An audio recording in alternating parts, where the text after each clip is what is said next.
You are watching Fugitive Red-Eye, and welcome to Tales from the Drive-Thru. As many of you may know, if you've seen a lot of my other older videos, I used to work at McDonald's. I was there for about 3 years before I ended up quitting there. And in my 3 years working at McDonald's, a lot of interesting things happened. That's what this series is dedicated to, is the most entertaining things that happened when I was at on the job at McDonald's. I got away with fucking murder there. Like, honestly, people got in trouble there for stuff that I did. But we'll get to that in a later episode. This episode, we're going to be talking about one of my personal least favorite customers, the Smokey Juicy Guy.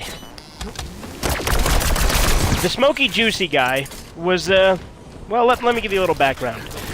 During my years at McDonald's, for a while I used to work the night shift. And on the night shift, we would meet all sorts of interesting people.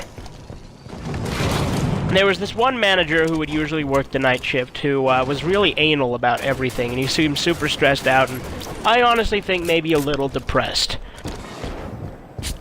For all intents and purposes, we'll call him Rimmer, because his personality really does match Rimmer from Red Dwarf, so...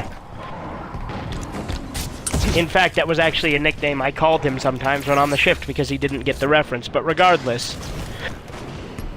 One night on Rimmer's shift, I was there taking orders in the drive-thru like I'd usually done. And this guy comes through, right? He's like, "Hey, can I get a small fry and a Smokey Juicy?" I'm like, "That's not a thing." And he's like, "Yeah, you know, your $2 burger." I'm like, "We don't have anything called the Smokey Juicy." "Oh yeah, you know, the one with the $2 and it's like got bacon on it."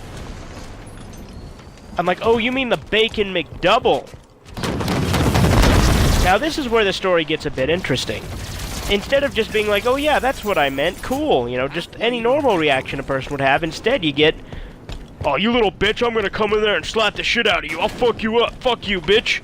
So, he drives out of the drive-thru, pulls around up front. Now, the funny thing is Rimmer goes up to talk to the guy. Okay, so... little does that guy know, Rimmer's not the one who took his order. He thinks it's the guy. So Rimmer walks up and the guy's like, "What, you think you're fucking better than me? You work at fucking McDonald's, you $5 piece of trash. I work at Smith's, I'm better than you." And I'm thinking to myself, how does working at Smith's elevate you in society above someone who works at McDonald's? Granted, I'm not saying, you know, the job defines the person, but Smith's isn't really a high-end job either. Anyway, so... he goes up, and Rimmer's talking to him for a second. All of a sudden, he spits in Rimmer's face, and Rimmer's like, "Okay, well, that's it. I'm calling the cops now."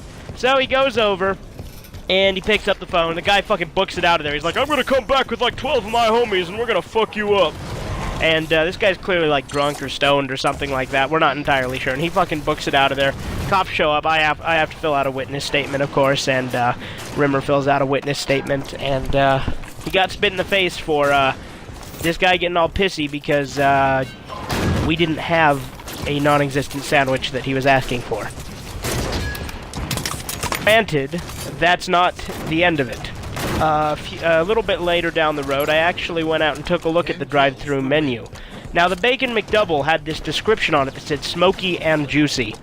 But Smoky and Juicy were actually bigger than the name Bacon McDouble. So, I could see where the guy was getting confused. At the same time, his reaction was nowhere near natural. I just think it's fucking stupid that McDonald's would put Smoky and Juicy bigger than the name of the actual fucking sandwich.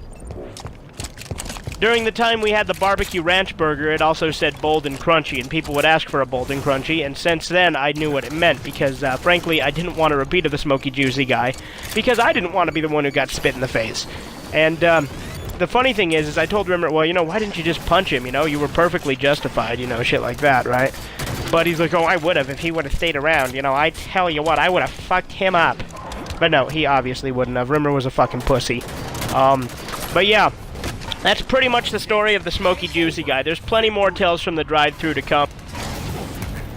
McDonald's had a lot of interesting things happen, especially working the night shift, and there was even a brief time Dozer Mac worked there with me, so that'll be a whole episode too. But that being said, this has been Fugitive Red-Eye and Tales from the Drive-Thru. If you enjoyed, make sure to hit that like button, and if you really enjoyed it, subscribe. If you don't like it, you can go to hell.